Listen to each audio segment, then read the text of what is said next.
ایک گاؤں میں غریب کسان رہتا تھا۔ اس کی نوجوان 2 بیٹیاں تھیں۔ اس نے ایک بیٹی کی شادی مالی سے کر دی اور دوسری بیٹی کی شادی کمہار سے کر دی۔ کافی عرصہ گزر گیا۔ کسان اپنی بیٹیوں سے ملنے ان کے گھر کی طرف روانہ ہوا۔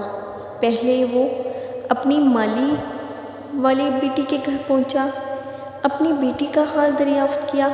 بیٹی نے اپنے باپ کی بہت خاطر تواضع کی اور بیٹی نے کہا کہ میرے دل کو اور تو کوئی غم نہیں ہے، بس ایک غم کھایا جا رہا ہے۔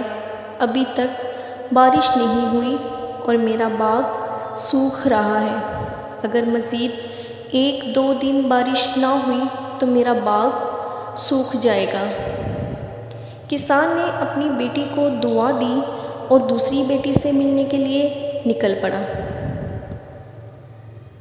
بیٹی کو خوشحال دیکھا، ادھر ادھر کی باتیں کی اور حال دریافت کیا تو بیٹی نے کہا کہ باقی سب تو ٹھیک ہے، لیکن صرف ایک غم کھائی جا رہی ہے۔ ہر روز بادل چھائے ہوئے ہوتے ہیں اور مجھے ڈر رہتا ہے کہ کہیں بارش نہ ہو جائے۔ سارے برتن سوکھنے کے لیے رکھے ہیں، اگر بارش ہو گئی تو سارے برتن خراب ہو جائیں گے۔ دعا کرتی ہوں کہ بارش نہ ہو۔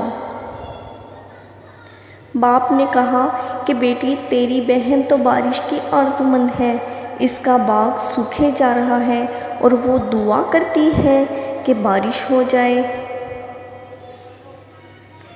اور تجھے اپنے برتنوں کی فکر ہے کہ تیرے برتن سوکھ جائیں اور بارش نہ ہو۔